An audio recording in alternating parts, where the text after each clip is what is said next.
YouTube Worlds, bonjour. Alors accrochez-vous bien puisqu'on se retrouve comme très clairement indiqué dans le titre pour l'heure littéraire et il y a 16 livres sur lesquels j'ai un retour à vous faire, sachant qu'il y a 10 livres issus de mes lectures pour le challenge proposé par Vox Literaria, La tête dans les étoiles, et ma pile à lire du mois d'avril où il y a 6 livres. Donc, sans plus tarder, on y va. Juste une petite précision avant d'aller dans le vif du sujet.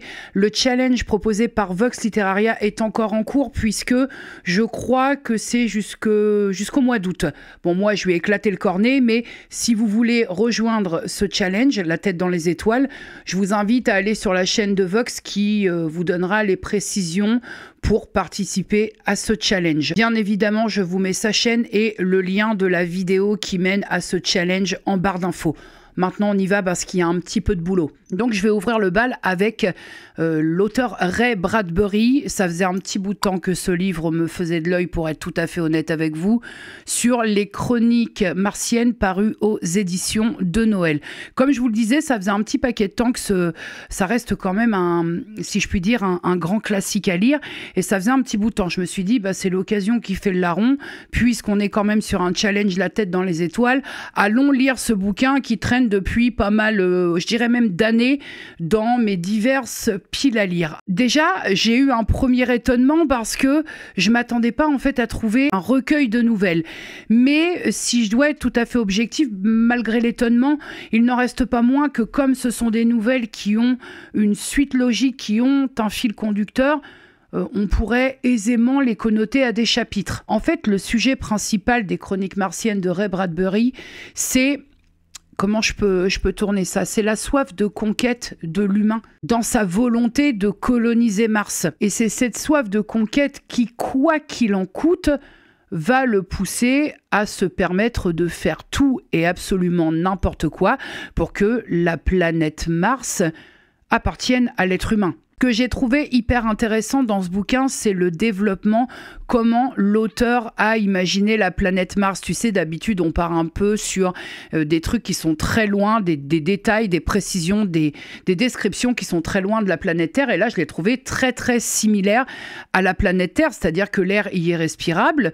L'humain peut tout à fait, c'est justement le propos, l'humain peut tout à fait y vivre sans l'ombre d'un problème, qui est aussi très différent, et ce qui te pousse aussi un peu à la réflexion, c'est que les Martiens sont dotés de pouvoirs qui, s'ils s'en servaient, je ne sais pas comment vous dire, à bon ou à mauvais escient, c'est-à-dire que là, ils sont, entre guillemets, attaqués par des êtres humains qui veulent leur planète, qui veulent et veulent dans les deux sens.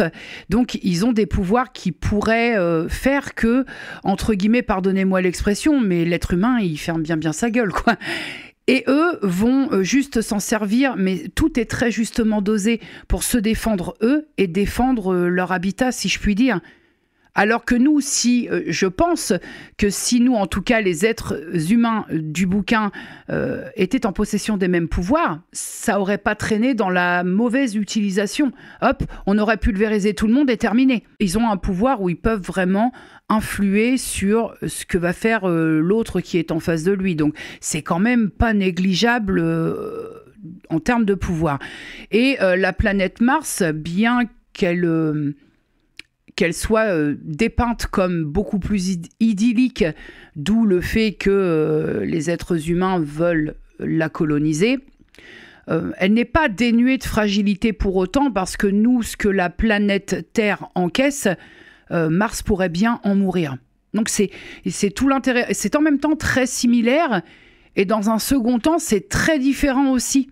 Et j'ai trouvé ça, ces deux pans de description, ces deux façons de fonctionner, j'ai trouvé ça hyper intéressant. Alors, il est vrai que j'ai pas spécialement envie de divulgacher ce bouquin, mais quand même, puisqu'il est question de vouloir absolument coloniser, d'être prêt à tout, pour ceux qui veulent lire ce livre et qui ne veulent pas avoir des indications, vous pouvez partir maintenant. Mine de rien, les Martiens possèdent des pouvoirs dont ils ne se servent pas. Et finalement, l'être humain, je vous le donne en mille, il va parvenir à ses fins. Malgré plusieurs tentatives infructueuses, mais ils vont quand même réussir leur coup, non sans pertes humaines pourtant, c'est-à-dire qu'il y a des morts autour d'eux parce que ça tente de coloniser la planète Mars, mais on insiste. Les gens, forcément qu'à un moment, les Martiens se défendent un petit peu. Allez, on renvoie une équipe, il n'y a pas de problème, on y va. Parce que dans ce bouquin, il est question quand même de l'être humain qui débarque sur Mars, qui se croit chez lui, enfin je ne vais pas vous faire des leçons de colonisation, qui se croit chez lui, qui se fout royalement de la culture martienne, et en plus qui démolit tout, enfin bon voilà quoi. C'est-à-dire que on ne tire pas de leçons, ne respecte rien, et non seulement l'être humain va foutre le merdier, va alpaguer la planète Mars, pour en faire quoi ? Bah pas grand-chose en fait. Pour en faire juste une petite annexe de la Terre, voilà. Donc, s'approprier ce qui n'est pas à soi, quitte à ce que cela coûte des vies, pour finalement, voilà, juste la petite satisfaction de posséder. Je crois que c'est assez clair. Ce qui est assez brillant, c'est que l'auteur dénonce clairement, mais sans jamais condamner. Donc, quand tu pars de ce postulat-là, tu dis les choses, les choses sont claires et nettes. Quand tu sais qu'on est sur des écrits qui datent de 1950, pouvoir ouvrir le débat par le biais d'écrits sur ce sujet sans jamais condamner, c'est fort. Sans jamais juger, c'est fort. Parce que même moi, ça me gratouille un petit peu le fond de Falzar. Donc, en conclusion, est-ce que je vous conseille cette lecture ? Absolument. Une suite de récits qui arrive à mêler intelligence, profondeur et émotion, pour moi c'est un coup de cœur, donc je ne peux que vous le conseiller. Pour le livre suivant, j'ai lu de l'auteur Mathieu Palin, Sale gosse, paru aux éditions L'Iconoclaste. Alors, à savoir que déjà sur le papier, ce roman avait tout pour m'alpaguer. Vraiment, tout était réuni pour m'alpaguer et ça ne s'est pas du tout passé comme prévu. Brièvement, pour vous lancer dans l'histoire, nous faisons la connaissance de Wilfried, qui est un enfant qui n'a pas eu... il est abandonné par sa mère. Il est, ma foi, recueilli par une famille d'accueil plutôt aimante et qui lui apporte tous les soins et l'amour dont un enfant a besoin. Et la justice faisant, un jour, sans sommation aucune, Wilfried est retiré à cette famille d'accueil qui pourtant avait pour projet de l'adopter parce que ça se passait vraiment très bien, pour lui imposer, dirais-je même, de retourner vivre avec sa mère biologique qu'il ne connaît pas du tout. Forcément, Wilfried est un adolescent qui avait des projets, qui était bien dans sa famille malgré quelques bêtises d'adolescent, donc Wilfried est en colère. Wilfried est en colère et il va le faire savoir. Nous allons être en immersion au sein de la PJJ, la protection judiciaire de la jeunesse, et c'est là où pour moi je pense qu'il y a eu la bascule en termes de lecture, puisqu'à partir du moment, c'est très bien fait, le roman est très bien écrit, mais le problème étant, c'est que j'ai connoté, une fois que nous étions au sein de la PJJ, j'ai tout connoté au film Police.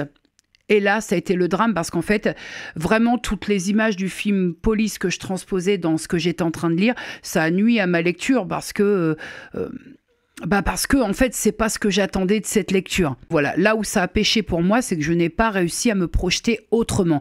Et ça m'a quelque peu enquiquiné parce que c'est très rare quand ça m'arrive de voir les images d'un film et de les mettre dans le livre alors que l'un et l'autre n'ont aucun lien. C'est-à-dire que l'un ne s'est pas inspiré de l'autre. En tout cas, je ne pense pas. Ce que je veux dire, c'est que je suis passée à côté, mais non pas par manque de crédibilité ou d'authenticité du roman, voire même j'aurais pu passer à côté par rapport au style un peu plus journalistique que roman. Mais ça ne m'a pas dérangé.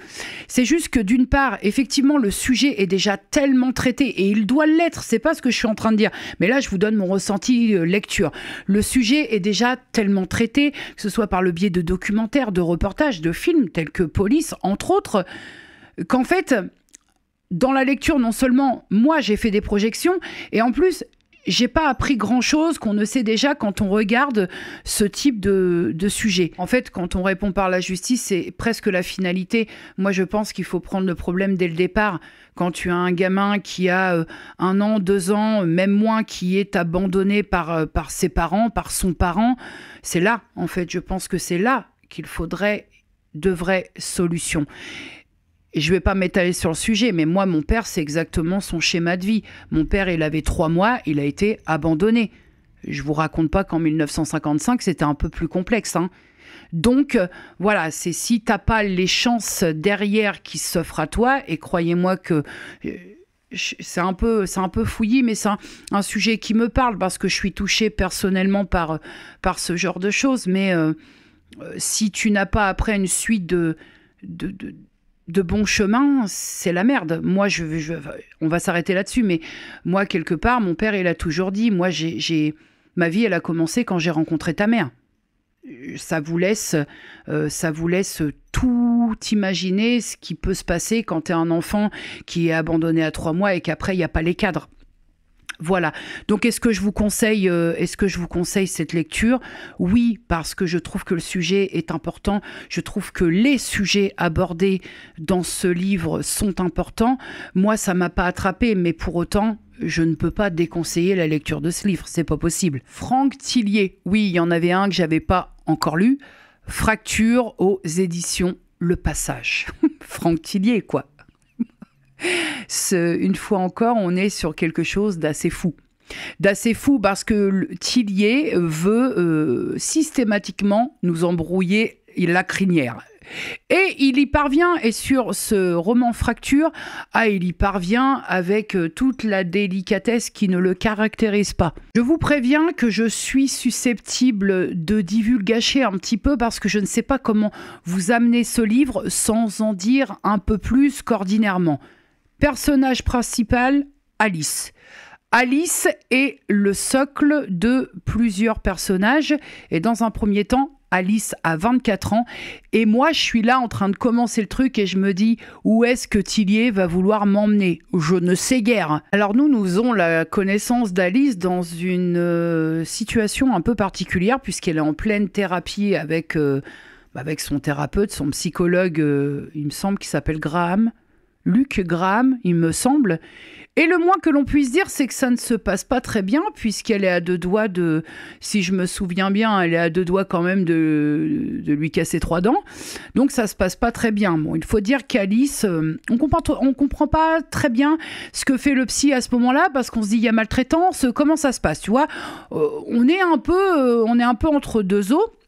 Et il faut dire qu'Alice, elle a un passé un peu compliqué. Elle a une sœur jumelle qui est décédée, un père qui est traumatisé, qui est ancien journaliste et qui a fait le reportage sur la guerre du Liban et qui est complètement traumatisé, et une maman qui est lourdement malade et qui souffre du syndrome qui s'appelle alors que je vous dise pas de conneries, le Lockheed-In syndrome, prononcé à la française.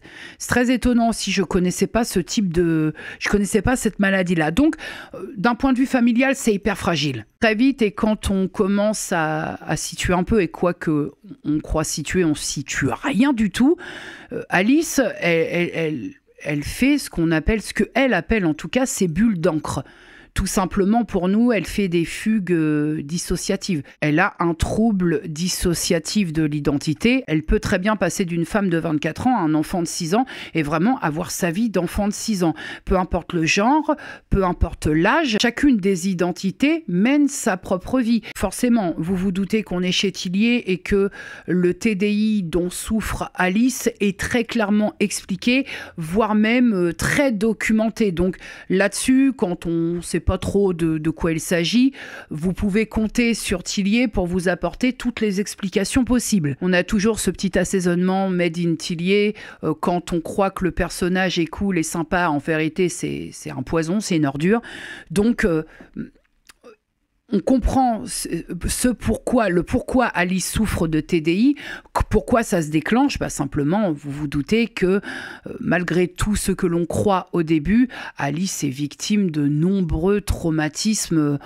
On en sera à moins, quoi. Globalement, il y a vraiment la mise en avant de ce qu'est une descente aux enfers pour quelqu'un qui ne comprend pas qu'elle est en train de tomber, de glisser, de chuter. Quand tu as eu un schéma toute ta vie où on te manipule, bah évidemment que si on continue à te manipuler, pour toi, c'est un schéma qui te paraît tout à fait normal. Et c'est toute la complexité dans les descriptions, dans le, comment dirais-je, dans le fil conducteur de ce roman, c'est que à un moment, il va quand même falloir trouver une porte de sortie pour qu'Alice puisse qu'Alice puisse s'extirper de tout ça et de se rendre compte que ceux qu'elle croit vouloir la protéger, ceux par qui elle croit être aimée, sont en vérité des nuisibles pour elle. Est-ce que je vous conseille la lecture de ce livre, mais très vivement? Déjà, moi, ne pas vous conseiller de lire un Tillier, ça me paraît un peu compliqué, mais c'est parce que là, tu ressors quand même, on parle d'un thriller psychologique, donc je sais qu'il y a certaines personnes, ouais, lire ça sert à rien, ça n'enrichit pas. Bah oui, parce que je suis ressortie de la lecture de ce roman avec des connaissances supplémentaires.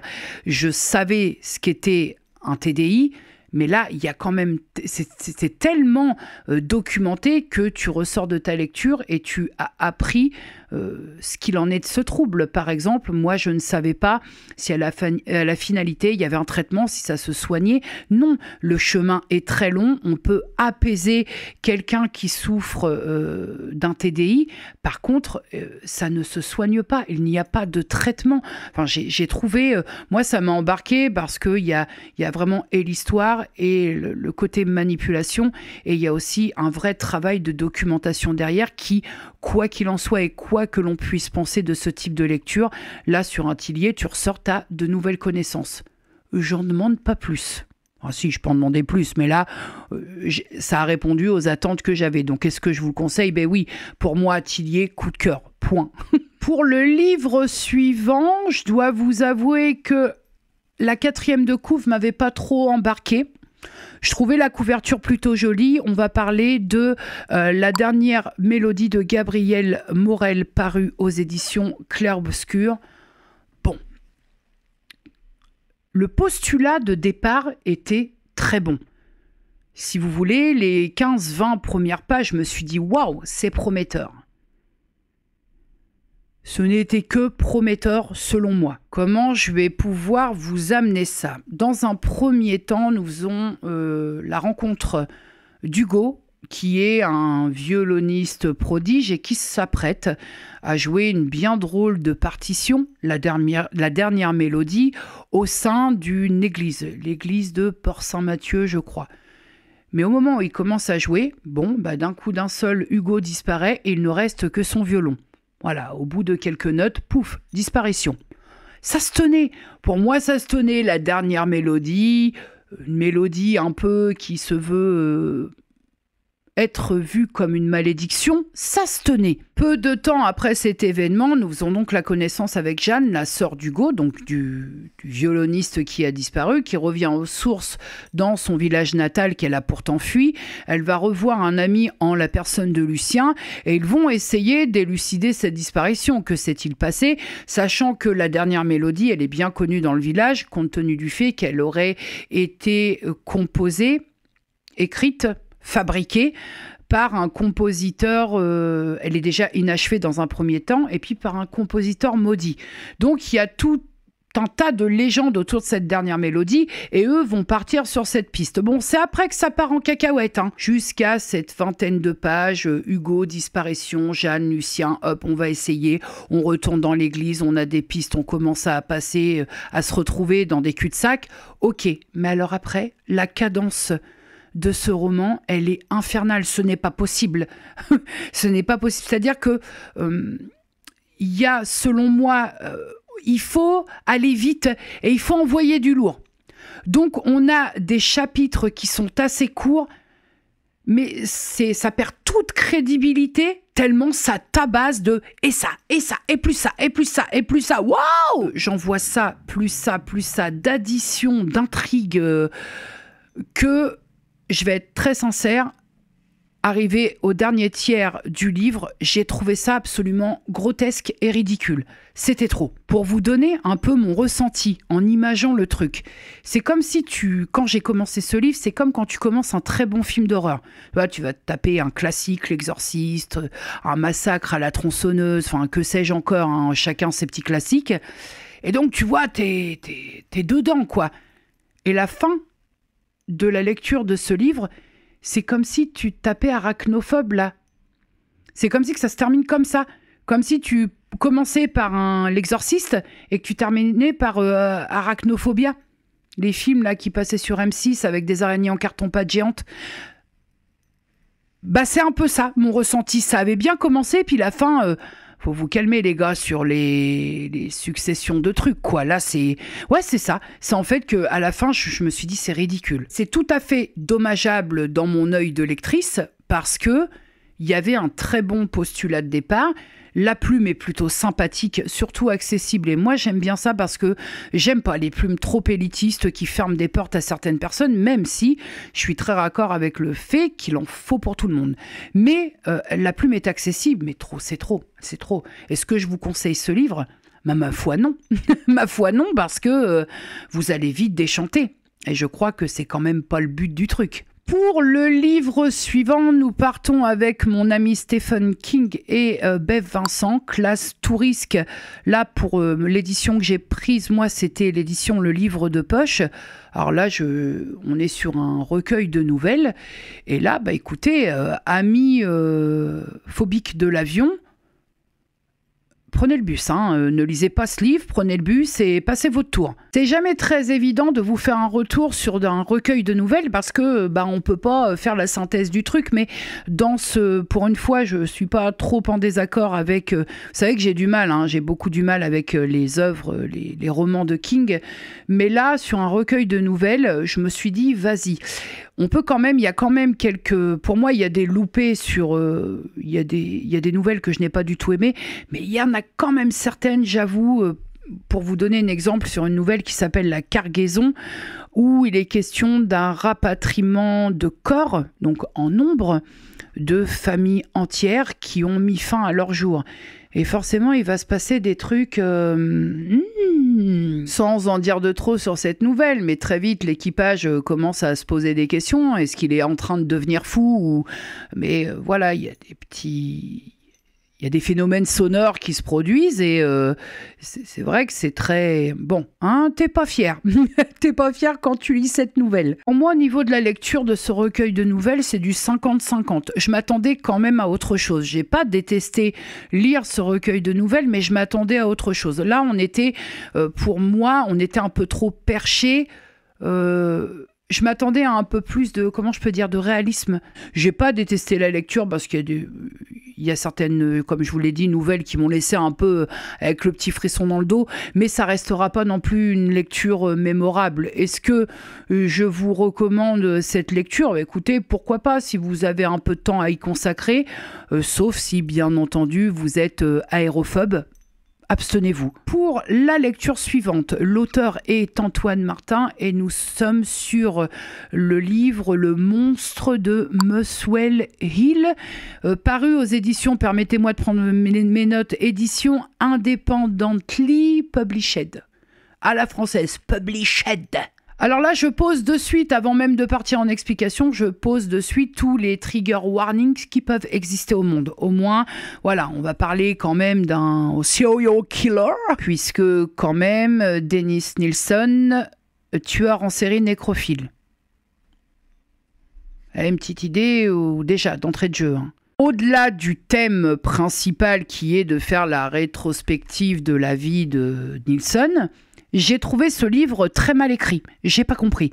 Est-ce qu'il y avait un problème de traduction, des répétitions à tous les chapitres? En fait, il y avait un chapitre qui se fermait, mais l'auteur ouvrait un chapitre en reprenant les trois dernières pages de l'ancien chapitre. C'était long. Ceci étant dit, l'ignominie de Nilsson est quand même très bien décrite dans ce livre, d'où les trigger warnings, parce que, c'est-à-dire que le mode opératoire de Nilsson, c'était de jouer les bons samaritains. En fait, il a attiré des personnes un peu fragilisées par la vie, des hommes, de jeunes hommes fragilisés un peu par la vie, un peu en perdition, de jouer le bon samaritain et leur offrir un cocon sécurisant pendant quelques heures, et puis pour finir par un quickage à base essentiellement de strangulation. Voilà. Vous avez le menu du jour. Il a une petite particularité, Nilsson, qui est assez effroyable. C'est-à-dire que, alors, attention, ça strangule sec, mais derrière, il en prend soin. C'est-à-dire qu'une fois qu'il a fait ce qu'il avait à faire, il va les coiffer, les peigner, les laver, leur donner un bain. J'étais au bout du rouleau, là. Et puis, il va les garder un petit peu. Ça peut... il va les mettre dans son plancher, dans les placards, là où il peut les mettre, il va les garder. Ça peut durer quelques jours jusqu'à quelques mois, voire pour quelques-uns d'entre eux des années. Voilà, puis il vérifie de temps en temps, il ouvre les lattes du parquet pour voir un petit peu comment ça se passe.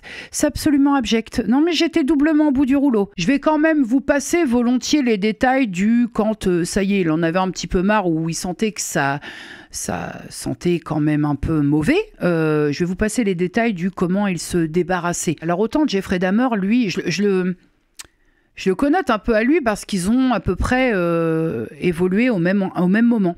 Même en termes de durée et tout. Mais Jeffrey Dahmer, qui était plutôt très conscient de ce qu'il faisait, lui, c'est très incomplet. Nilsson, c'est très incomplet parce que pour lui, étant donné la vie qu'avaient ses victimes, lui, il partait d'un principe qu'il les libérait d'un fardeau. Donc, en fin de compte, il faisait une bonne action. Oh! Il faut savoir que concrètement, Dennis Nilsson a été arrêté, qu'il a été emprisonné et qu'il est mort en prison. Bon, on va revenir un petit peu sur le bouquin. Ça m'a un peu dérangé. Bon, déjà, c'était selon moi très mal écrit. Mais l'approche, parce que là, moi, je vous fais ça me fait froid dans le dos, mais c'est une vérité. En fait, je lisais, l'approche, l'analyse psychologique de Dennis Nilsson par l'auteur. Moi, elle m'a un petit peu dérangée parce que je me suis dit, mais merde, les victimes, même si elles étaient un peu en perdition et qu'elles avaient fait des choix de vie, elles ont peut-être des familles. Imaginez-vous les familles qui lisent ça. Toujours cette volonté de oui, mais ceci explique cela. Tu vois, j'ai eu cette impression qu'on essayait de dédouaner un petit peu Dennis Nilsson. Non, les faits sont là. Le mec, il a buté un nombre incalculable de personnes. Je veux dire, il n'en faut pas plus, quoi. Enfin, voilà, oui, mais machin, je comprends. Des gens qui agissent comme ça, il y a sans doute de gros traumatismes, et c'est le cas pour Dennis Nilsson, mais les faits quand même sont là. Le mec, il a à son actif un nombre considérable de victimes. Et puis, dans quelles conditions ? Et puis, voilà. Et puis, simplement, sans parler des conditions, le mec est un tueur en série. Point. La mise en lumière de l'intelligence, des compétences et tout de Dennis Nilsson... ses facultés extraordinaires à s'adapter à la vie en communauté, l'employé modèle, le voisin parfait, c'est bon, n'en jetez plus, quoi. Je veux dire que tu fasses 2-3 points, mais alors faire des chapitres complets pour dire à quel point Dennis Nilsson était merveilleux quand il zigouillait pas ses proies, bon, pardonnez-moi, mais moi, ça me laisse un peu dubitative. Est-ce que je vous conseille ce livre ? Absolument pas. Parce que je trouve en plus qu'il est ou très mal écrit ou très mal traduit, mais ce n'est pas un moment de lecture plaisant. Alors pas pour le thème, pas pour le sujet, parce qu'on le sait, quand on va vers ce type de lecture sur la vie, sur la rétrospective d'un tueur en série, on sait qu'on n'est pas en train de lire Au pays de Candy. Mais là, c'est vraiment purement un moment déplaisant par le style d'écriture, la narration et par le procédé, quoi. Voilà, mettre en lumière un mec qui a zigouillé tout le monde, là, ça me dépasse. Voilà, donc non, j'ai pas aimé ce livre et je ne vous le recommande pas. Pour le livre suivant, la nouvelle suivante, c'est l'une d'entre vous qui me l'a envoyé en me disant « Jette un œil là-dessus, c'est court mais efficace ». Donc il s'agit, alors, écoutez, j'ai pas d'auteur, rien, Le jeu de l'ombre, ce qui semble être Dylan Édition. Sachez que ce livre, cette nouvelle, compte du début à sa fin 14 pages. Ah bah là, ça a été la lecture la plus rapide que j'ai pu faire. Ah bah ça va aller très vite en termes de retour lecture. 4h13 du matin, Nathan se réveille douloureux, ankylosé, et il perçoit comme ça dans quelque chose d'assez nébuleux une femme qui semble menaçante et qui concrètement très vite va le mettre au pied du mur en lui demandant est-ce que tu veux jouer. Et il n'a pas le temps de comprendre puisqu'à nouveau, Pic, elle lui renvoie, elle lui injecte quelque chose qui le fait à nouveau sombrer. Et donc, quand il se réveille, elle lui dit « on va jouer à un petit jeu ». Elle lui suggère que justement, il ferait bien de comprendre très vite les règles avant qu'il ne soit trop tard. Pour résumer cette nouvelle, l'interrogation, la question principale, c'est jusqu'à quel point seriez-vous prêt à changer pour survivre ? 14 pages. Alors, 14 pages bien achalandées, ce qui est dommage parce que je pense que j'aurais aimé un petit peu plus, mais très court, trop court. Pour le livre suivant, attention, coup de cœur, attention, ce livre est un chef-d'œuvre, attention, ce livre est un bijou. Il s'agit du roman de Patrick Süskind, Le Parfum, paru aux éditions Fayard. J'ai pris un plaisir sur cette lecture, mais alors du début de son premier mot à son tout dernier. L'auteur va nous conter la vie de Jean-Baptiste Grenouille. Jean-Baptiste Grenouille vit le jour en juillet, me semble-t-il, 1738, où il naît dans des circonstances un petit peu glauques, puisque en guise de voir le jour, il voit surtout le sol du dessous des talles de poisson de sa mère qui accouche en travaillant et qui n'a qu'une envie, c'est que son dernier rejeton passe de vie à trépas parce que ça ne l'intéresse pas. Mais Jean-Baptiste Grenouille résiste et même s'il se contente de peu en tant que nourrisson et enfant, il prend quand même toutes les ressources qu'on veut bien lui donner. Et très vite, il y a quelques petits problèmes dans le comportement du bébé, de l'enfant. Il n'a aucune odeur. Enfin, les gens sont assez...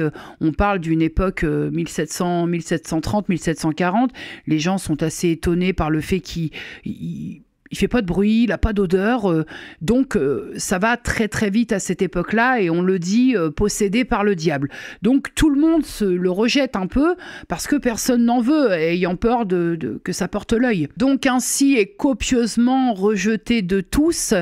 Jean-Baptiste Grenouille va devoir trouver sa place et surtout, j'ai presque envie de vous dire, fabriquer sa place. Il a une faculté absolument formidable, c'est qu'il est capable de sentir la moindre odeur, la moindre fragrance et ça implique de sentir aussi les plus détestables. Et quand je vous dis d'avoir la faculté de ressentir la moindre odeur, c'est-à-dire que Jean-Baptiste Grenouille, il est capable de savoir s'il y a un être humain qui est à 3 km. Mais il n'en reste pas moins que Jean-Baptiste Grenouille est un meurtrier puisque dans sa quête pour fabriquer l'ultime élixir, ça passera forcément par le fait de s'approprier des vies pour récolter leur parfum. On parle d'un meurtrier qui a une aversion totale pour les hommes, les humains et surtout leur parfum, mais qui en même temps, ça fait partie de la clé de sa quête ultime.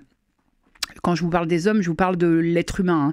Il a vraiment une détestation assez viscérale et assez profonde pour l'être humain, si bien que il va presque à un moment dans le livre vivre en reclus. Et nous, on est là, on entre un peu dans le cerveau de Jean-Baptiste Grenouille. Et c'est vrai qu'on est très partagé entre ces méandres totalement obscur et le génie du mec quand même, parce que quand t'es capable de détecter qu'à 3 km à la ronde t'as trois personnes, tu te dis waouh. Moi en tant que lectrice et par rapport à Jean-Baptiste Grenouille, j'ai eu ce ressenti de gâchis parce que comme je vous le dis, il est doté de facultés assez extraordinaires, il est nyctalope.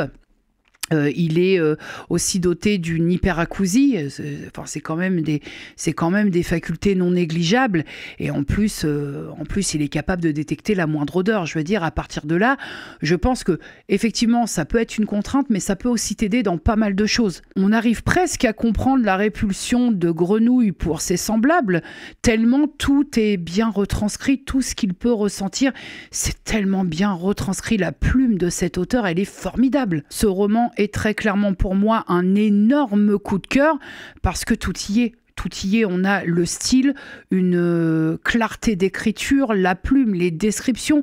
On peut vraiment... On arrive à être à côté de Jean-Baptiste Grenouille et à percevoir que ce soit les très bonnes odeurs ou la puanteur ambiante. Parce qu'il y a des descriptions des rues parisiennes de l'époque et de leur puanteur. C'est une merveille. Il y a une intensité dans la narration, dans les descriptions, dans le style d'écriture. J'ai passé un très très chouette moment, malgré le fait qu'on parlait d'un meurtrier, mais je trouve vraiment que le travail de plume de l'auteur est exceptionnel. Est-ce que je vous recommande cette lecture à 100%? Pour moi, c'est un énorme coup de cœur. Pour le livre suivant, nous sommes sur le dernier bistrot de l'autrice Anna-Véronique Elbaz, paru aux éditions L'Archipel. Je suis assez déçue de ce livre parce que, une fois encore, on est sur un roman qui avait toutes les promesses, pour m'embarquer en tout cas. Des promesses lesquelles je suis plutôt friande et je suis facilement alpagable, si je puis dire. Là, c'était long.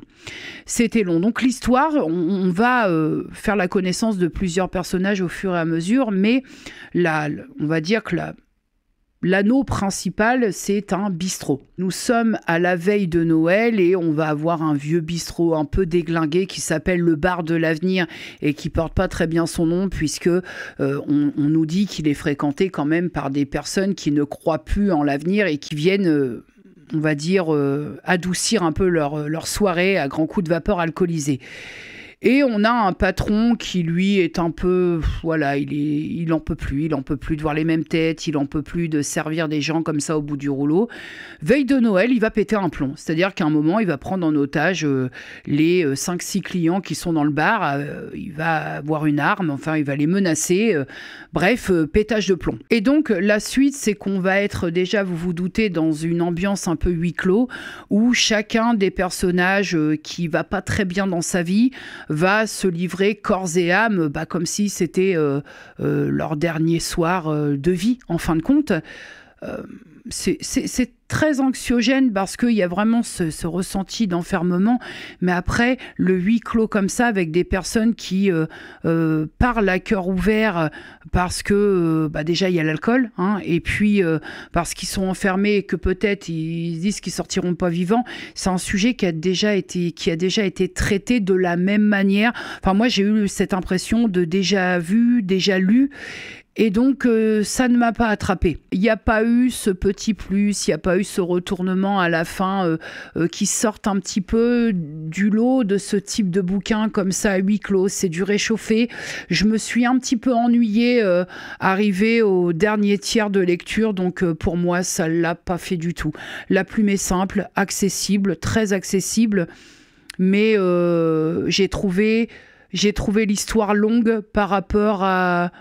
J'ai trouvé en fait la lecture plutôt longue par rapport à ce qu'il y avait dans la lecture. Donc pour moi, est-ce que je vous conseille ce livre? Il mange pas de pain, mais si vous avez déjà lu ce type de livre, vous allez avoir l'impression cruelle de réchauffer. Là, on va être sur le dernier livre du challenge qui a clos le challenge La tête dans les étoiles. C'est l'œuvre de H.G. Wells, je le prononce à la française, La guerre des mondes, paru aux éditions Gallimard. Alors là, attention, moi j'ai vu le film, l'adaptation cinématographique, que j'adore. Donc, sachez déjà que je n'en attendais pas moins du bouquin, même si je sais, je comprends quelques libertés dans les adaptations ciné, les inspirations, mais quand même, j'avais cette envie d'avoir la même... Voilà, le même petit truc que je ressens quand je regarde La guerre des mondes avec Tom Cruise en l'occurrence. Donc évidemment que compte tenu des époques, le film a apporté une énorme touche de modernité et évidemment, comme je disais précédemment, l'adaptation ciné, elle a pris quelques libertés. Mais ça, c'est très logique, on le sait. Quand on regarde une adaptation ciné ou série d'un bouquin, on sait très bien qu'il va y avoir prise de liberté. Parfois, c'est des choix volontaires parce qu'on ne peut pas tout mettre dans un film sur un livre qui a pas mal de pages. Bon, déjà, le premier point, c'est géographiquement. Alors que dans le livre, l'action se situe au Royaume-Uni, en Angleterre, le film, c'est aux États-Unis. Bon, ça, à la limite, ça m'en enlève pas. Je suis obligée de faire la comparaison parce que là, ça m'a semblé évident. On est aussi sur des époques radicalement différentes par rapport au livre et au film. On a aussi, autant je trouve que dans le film, l'invasion en elle-même est un peu plus floue. Ils sortent de terre, mais tu sais pas trop du pourquoi, du comment. C'est beaucoup plus limpide dans le livre au niveau de l'invasion en elle-même. Il y a quand même de grosses différences et je crois que j'ai aimé les deux pans. Dans le livre, il est plus question du comment vraiment survivre, comment on va s'adapter à ce qui nous arrive. Dans le film, il est question de survie également, mais surtout, on est quand même au cœur de la famille. On est au cœur d'un couple qui est séparé, il y a un petit peu d'imbroglio par rapport aux enfants, et là, le but, c'est que le père de famille va devoir faire tout pour sauver ses gosses, ce qui me semble, de toute façon, dans ce cas de figure, quand même indiscutable.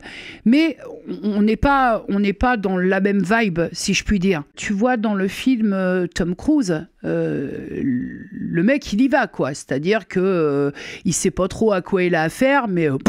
il y va. Bon, bien entendu que ça tente de s'enfuir, mais il y va. Dans le roman, le personnage est un peu plus... le but de la démarche est de survivre absolument. Et donc, il a quand même conscience de ses possibilités ou non. À titre personnel, et c'est très rare quand ça m'arrive, soit je préfère l'un ou l'autre, mais moi je trouve que le livre... il est très bien parce qu'il donne d'autres paramètres, une autre dimension sur un socle qui est presque pareil, même s'il y a pas mal de choses qui diffèrent. Mais on a quand même les deux points de vue, une version clairement plus moderne et d'un père de famille qui va se battre pour sauver les siens. Là, on a plus dans le livre le côté survie, le côté moi je sais pas ce que eux en face de moi, je sais pas ce que ça vaut, donc je vais me détendre un petit peu sur les prétentions. On est moins dans le spectacle, waouh, le père super-héros qui vient de sauver toute sa famille.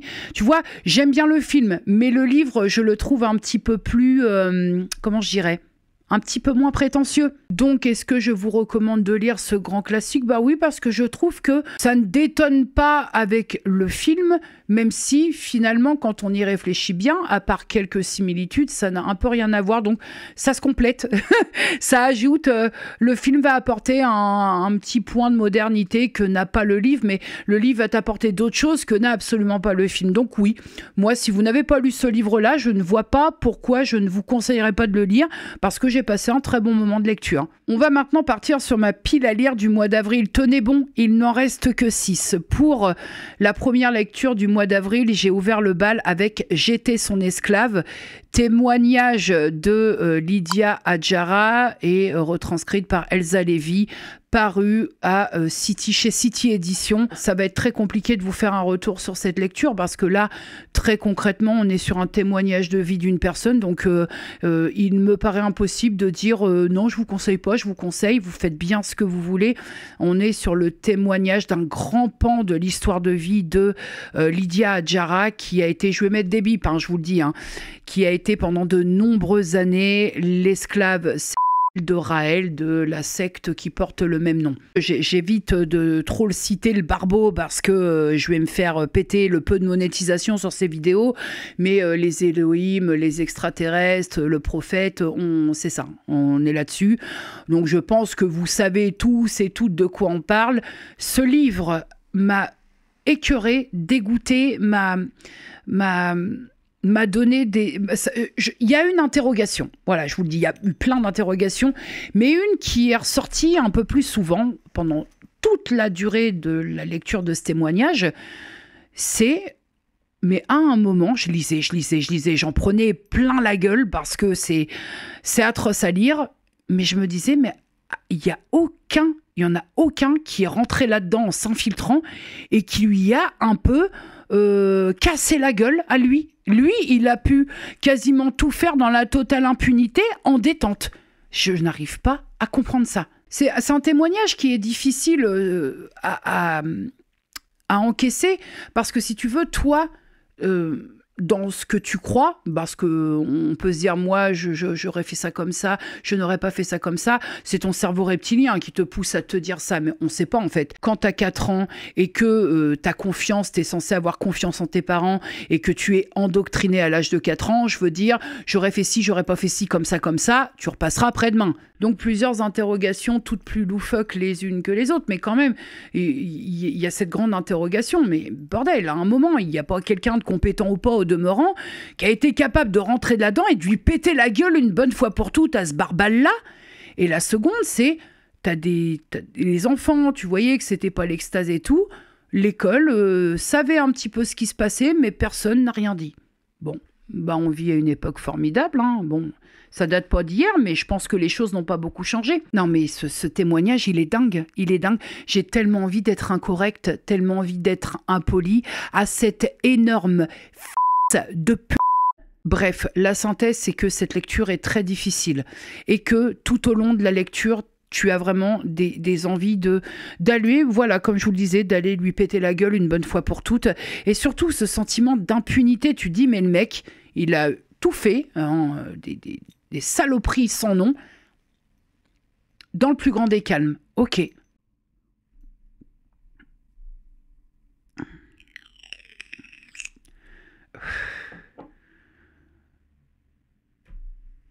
La seule chose que je peux vous dire sur ce témoignage de Lydia Adjara, c'est que si vous décidez de lire ce témoignage, parez-vous parce qu'il y a des passages, de toute façon, tout le témoignage, c'est sacrément difficile. Donc, parez-vous, lisez ce bouquin si vous êtes dans de bonnes dispositions. Pour le livre suivant, c'est un livre que, de base, j'avais hésité pour le proposer en lecture commune, puis je suis partie sur un autre.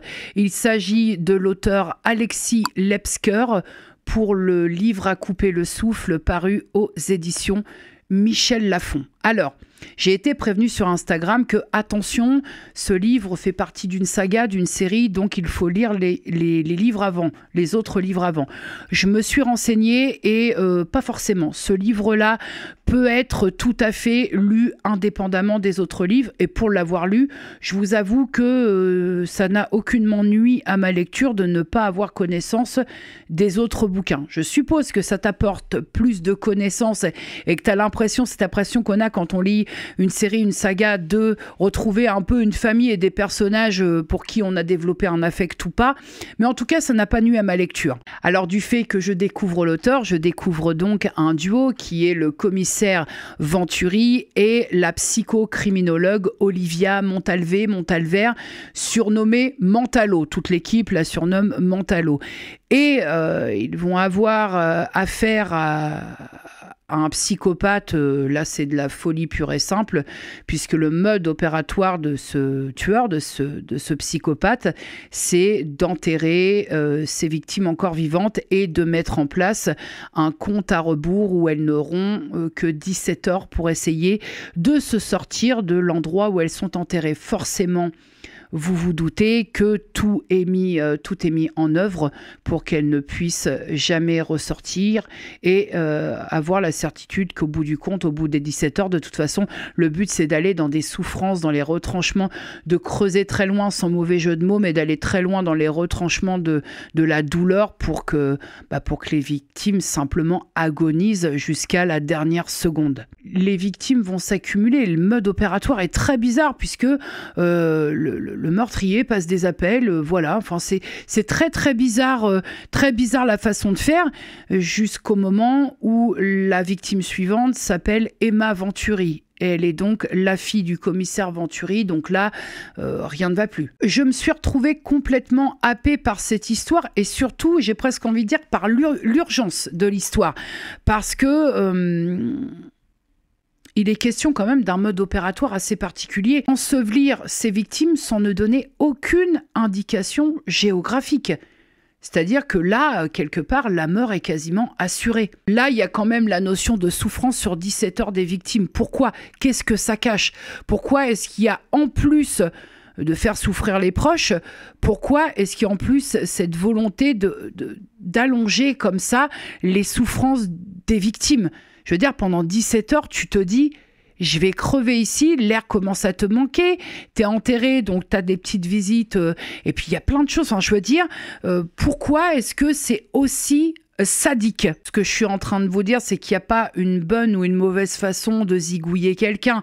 C'est que là, on parle d'un mode opératoire où les questions d'enterrer des gens vivants, ça pourrait très vite se terminer.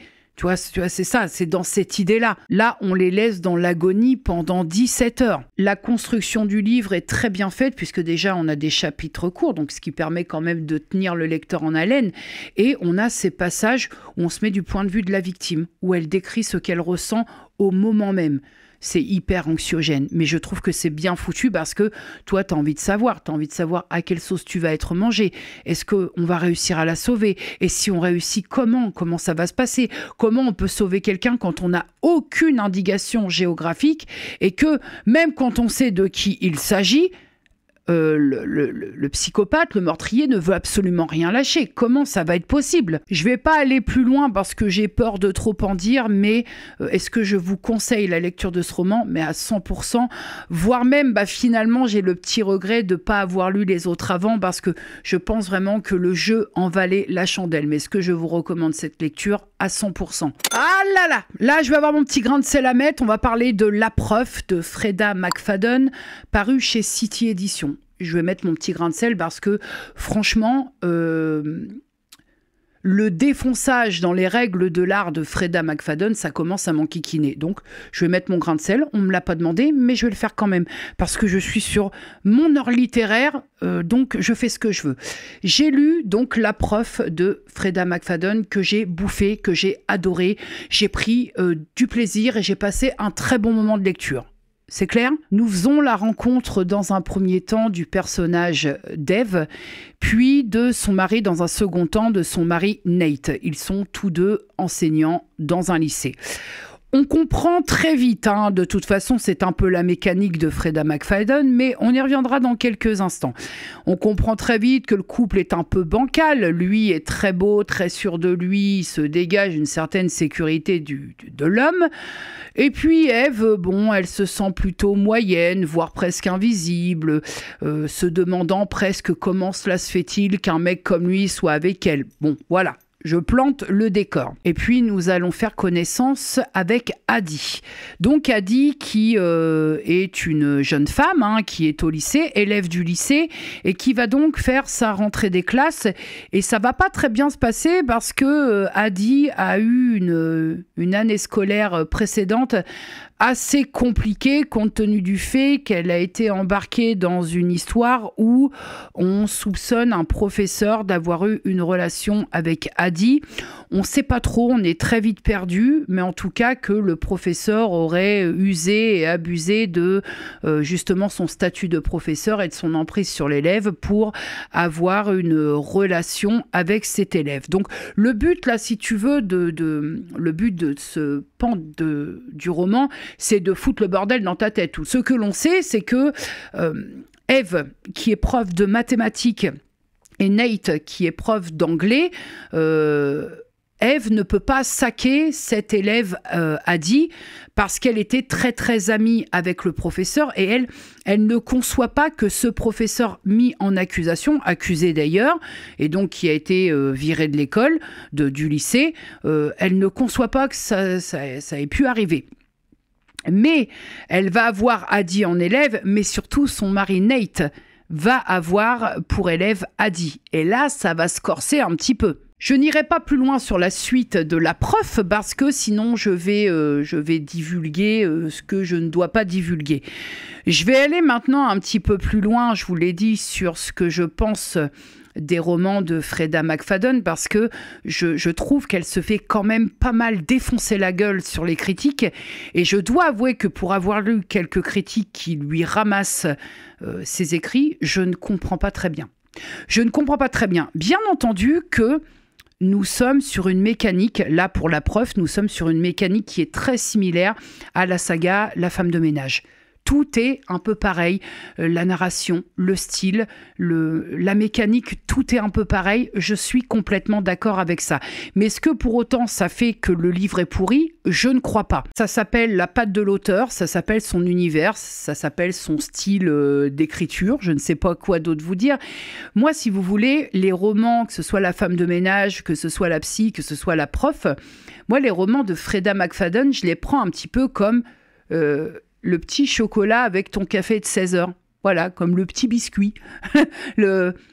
Si vous voulez, pour aller un petit peu plus loin dans ce que je pense, c'est que quand j'ouvre un roman après avoir lu la saga La femme de ménage plus La psy, quand j'ouvre un roman de Freda McFadden, je ne m'attends certainement pas à lire du Tillier. Je veux dire, je sais où je mets les pieds. Et là où je trouve que c'est pas très juste pour Freda McFadden, elle m'a pas demandé de prendre sa défense, mais parce qu'à un certain moment, faut doser. C'est que j'ai lu une critique qui, attendez, je cite parce que je l'ai noté, je cite, « J'ai déjà eu beaucoup de mal avec les romans de La femme de ménage, mais alors avec celui-là, on touche le fond. » Pourquoi, quand tu as été déçu avec une trilogie, donc tu as compris le fonctionnement de l'auteur, de l'autrice, pourquoi est-ce que tu insistes? Tu vois, avec ça, j'ai beaucoup de mal parce que tu lis un livre, que tu veux laisser une chance au deuxième. Bon, le deuxième, ça le fait pas. Le troisième, ça le fait pas. Tu insistes avec un quatrième quand bien même tu commences la prof. Tu vois le début, tu sais sur quoi on va partir. Tu sais qu'on est sur la même mécanique, n'insiste pas. Et je vais aller plus loin un petit peu dans le ressenti de certaines critiques parce qu'à un moment, ça me casse la glotte. Donc, il faut quand même que j'en parle. Mais quand je lis certaines critiques, en fait, j'ai cette impression que certaines critiques sont faites pour faire comprendre aux abrutis qu'ils sont vraiment abrutis d'aimer les romans de Freda McFadden. Mais vous savez, ne sera jamais plus abruti que quelqu'un qui croit ne pas en être. Puis je vais ajouter un petit truc qui me semble essentiel. Tant que vous prenez du plaisir à lire, on s'en fout d'être abruti. Voilà, tant que vous accordez du temps à la lecture, on s'en fout d'être abruti. On n'a rien à prouver à personne quand on prend du plaisir en lisant.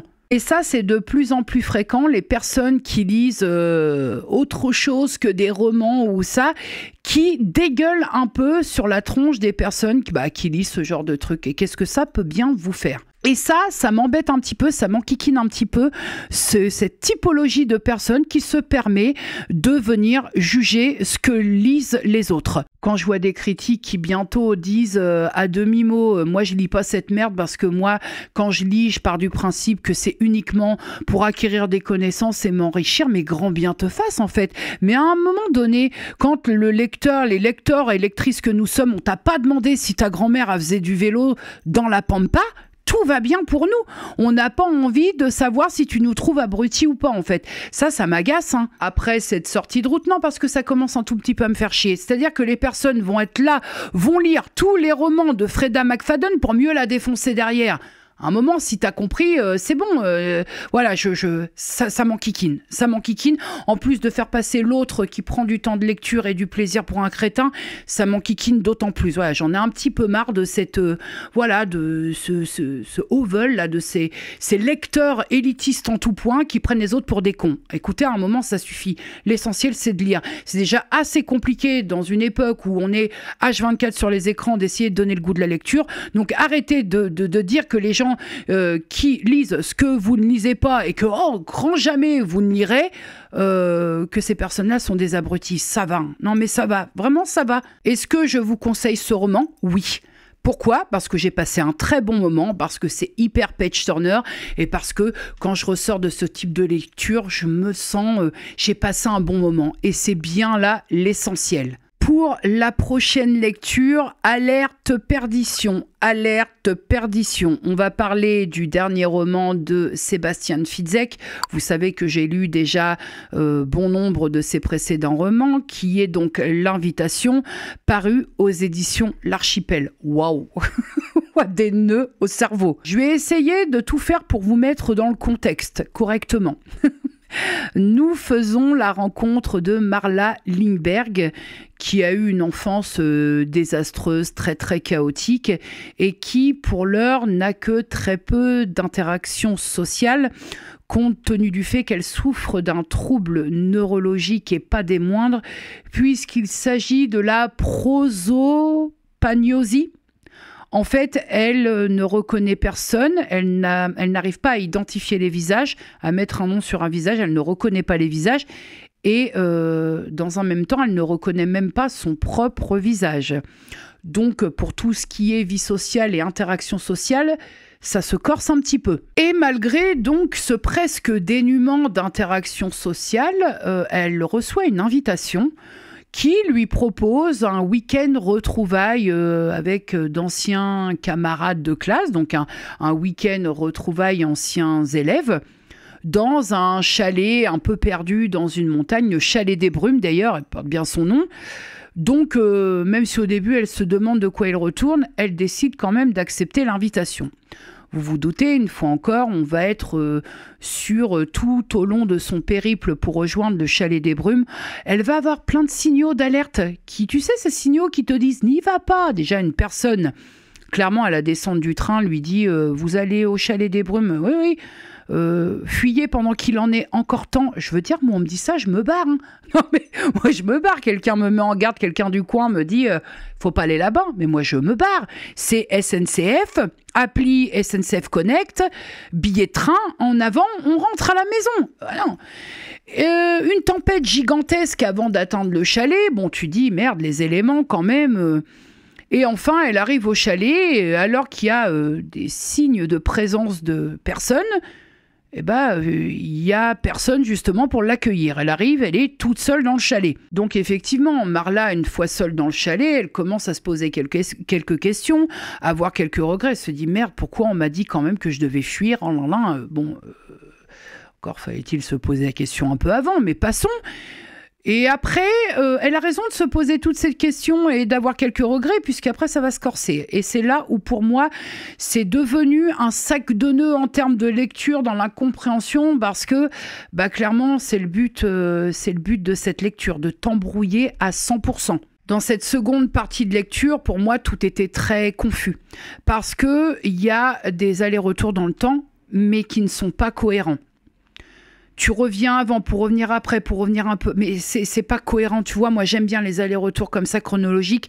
Mais là, concrètement, c'est un merdier pas possible. Je me suis vue plusieurs fois revenir sur certaines pages pour comprendre si j'avais bien capté ce qui se passait à ce moment-là précis du livre. Et je me suis surprise à me dire, heureusement que j'ai fait une petite relecture parce que j'avais pas compris du tout ça. C'est très tortueux en termes de compréhension parce que tout est très alambiqué. Si vous voulez, la fin m'a posé problème parce que on parle d'un thriller. Et au-delà du sac de nœuds ou quoi aux caisses, bon, tu relis, tu comprends un peu ce qui se passe. Mais sur un thriller, j'aime quand même... c'est-à-dire qu'on n'est pas dans de la science-fiction ou quoi aux caisses. J'aime quand la fin est plausible, quand il y a une crédibilité dans le déroulement des choses. Et là... j'ai un petit doute quant à, je ne sais pas si ça se dit, mais quant à la plausibilité des choses. Si vous voulez, je suis très partisane de ce côté hyper machiavélique, un peu tiré par les cheveux dans un thriller psy. Honnêtement, ça ne me dérange pas.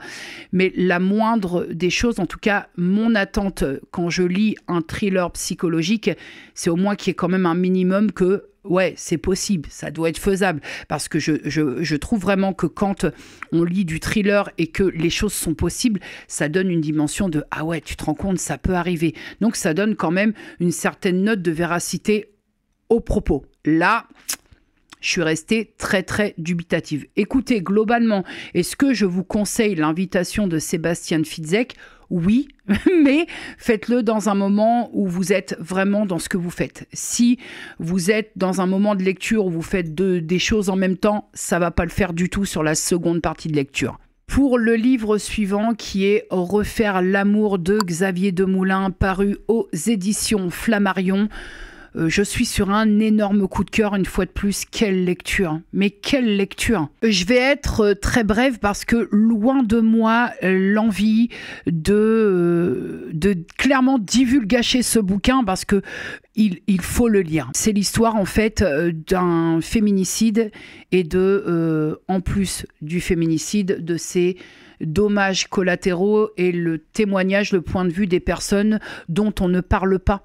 Le prisme choisi par l'auteur est tout à fait innovant selon moi, parce que là, on plonge quand même dans les pensées et voilà, de toutes ces victimes dont on ne parle jamais. Et j'entends par là que ce soit notamment du côté des proches, de l'entourage, de la famille de la victime, mais aussi des proches de l'entourage et de la famille du meurtrier. Toutes ces personnes à côté, dont on ne parle jamais, qui doivent composer avec un acte inconcevable, inacceptable, et qui, eux, concrètement, finalement, ne sont pas à plaindre parce qu'eux sont encore en vie. Alors faut pouvoir vivre avec ça. Il faut pouvoir continuer avec ça. On rentre vraiment en introspection dans les pensées d'un personnage, donc d'un personnage féminin, qui est donc l'ex-femme de l'auteur du féminicide, et qui va donc remettre toute sa vie en question, qui va devoir, puisque lui a tué sa seconde femme, qui va devoir faire le point sur tout, ou qui va devoir faire avec sa culpabilité, qui va devoir remettre 25 ans de vie à deux en question. J'ai trouvé ce livre très humble et en même temps bourré d'émotions que tu te prends pleine tête. Et il est question de, comme je vous disais, de deuil en tout point. Il n'y a pas que le deuil en tant que tel de la mort de quelqu'un. Il y a des deuils qu'on ne soupçonne même pas et qui sont peut-être aussi difficiles. Ce livre est pour moi un coup de cœur absolu. J'ai été infiniment touchée par cette femme, par son désespoir, par son combat aussi et par sa résilience. Voilà. Est-ce que je vous conseille ce livre? Mais à 100%.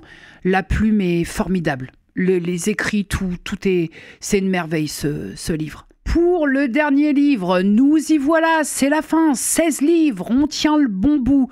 Nous allons aller sur Maman d'heure de Michel Le Bourris, paru aux éditions JC Lattès. Alors l'histoire s'ouvre sur la factrice qui fait sa tournée et qui va être un petit peu bousculée par le fait que ça fait plusieurs jours que la boîte aux lettres de Madame Moreau se remplit et n'est jamais vidée. Ce qui est très étonnant parce que c'est le profil de femme qui ne voyage pas, et donc elle s'inquiète un tout petit peu parce qu'elle ne peut même plus rentrer le moindre courrier. Et elle décrète d'appeler les personnes compétentes qui vont, donc les pompiers, qui vont ouvrir le logement de Madame Moreau.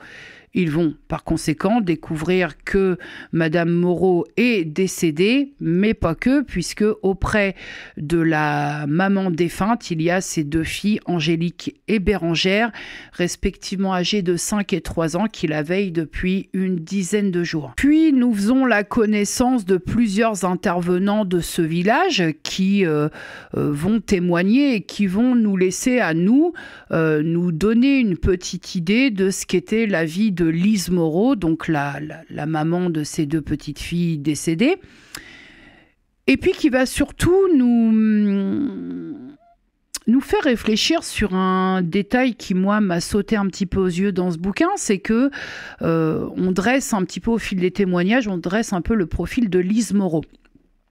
C'était une personne dépressive, très dépressive, esseulée, qui était dans une précarité assez certaine.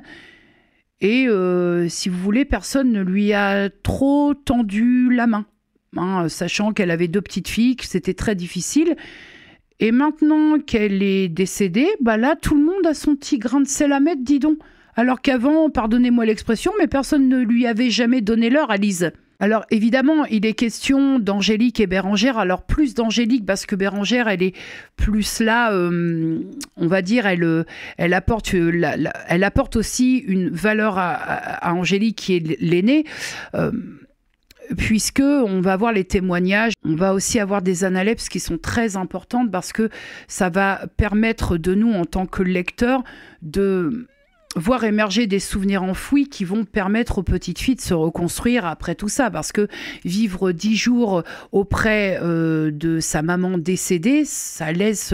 on parle clairement de choc et de mémoire traumatique. Il y a d'ailleurs un passage dans ce livre que j'ai trouvé très touchant. On entre directement dans le monde de la petite Angélique par le biais de son journal. J'ai trouvé que c'était hyper touchant. On traverse quand même les instants d'une petite fille face à la mort de sa maman. Donc, ça m'a... Et puis, il y a ce côté vraiment très protecteur avec sa petite sœur Bérangère. Bérangère dont on n'entend que très peu parler, si ce n'est que par le biais de ces fameux intervenants grains de sel. J'ai aimé cette lecture parce qu'elle met en évidence quelque chose que je trouve d'hyper important par rapport à la société actuelle dans laquelle nous vivons. Le chacun pour soi. C'est-à-dire que tout le monde savait, mais tout le monde se tait. Je trouve que ce livre, au-delà de son sujet principal, met très bien en lumière les valeurs d'individualisme de la société. On ne regarde pas la misère autour de soi, on détourne le regard, on part du truc de se dire mais de toute façon, à mon niveau, je ne peux pas aider tout le monde, ce qui n'est pas faux. Ce que j'ai trouvé vraiment très frappant dans ce bouquin, c'est que on agit et on pense utile de mettre son énorme grain de sel quand il n'y a plus rien à faire. C'est peut-être un peu avant. C'est-à-dire qu'au niveau des écoles, par exemple, on a quand même constaté que les petites souffraient de dénutrition, malnutrition. Et là, personne n'a bougé. Et je parle d'entraide. On est dans un village, vous savez, ces fameux villages où tout le monde se connaît, où Lise Moreau vit seule avec ses 2 petites filles et elle est dans une précarité absolument odieuse. Tout le monde se connaît et personne ne vient tendre la main connaissant la situation de Lise Moreau. Personne ne vient tendre la main. Et je ne parle pas spécialement d'oseille. Il y a beaucoup de façons de tendre la main à quelqu'un qui ne nécessite pas de sortir un billet de 20 €. À l'issue de cette lecture, j'ai réfléchi un petit peu à ce que j'ai lu et je me suis dit, mais alors peut-être parce qu'on est de plus en plus dans la merde, mais c'est vrai qu'on a de plus en plus de mal à tendre la main à des personnes qui sont en situation délicate. Alors voilà, peut-être parce que c'est difficile pour tout le monde et ça, pensez bien que je l'entends, mais le problème étant le suivant, c'est que on a de plus en plus de mal à tendre la main, ne serait-ce que par des actes de bénévolat ou que sais-je encore, mais le jour où soi-même on est dans la merde, on se dit putain, là j'aimerais bien qu'on me tende une main. Ah, c'est ça. C'est que je pense aussi que parfois on a ce truc de se dire c'est acquis. Et à croire aussi que la misère, la précarité, c'est contagieux. Bon, écoutez, ce sera le mot de la fin. Est-ce que je vous conseille ce livre? Bah oui. Oui, mais voilà, il ouvre à quelques axes de réflexion. Voilà la YouTube World. Écoutez, je suis absolument traumatisée de cette heure littéraire. Même moi, là, je vous avoue que je suis fatiguée. Déjà, j'ai froid, je suis gelée, j'arrive pas à réchauffer. Mais là, c'est long. C'est très long. Je vais essayer de faire ce que je peux au montage, mais là, waouh, waouh. En attendant, prenez soin de vous, prenez soin des gens que vous aimez, dites-leur que vous les aimez. Je vous fais plein de bisous et je vous dis à vendredi. Des bisous.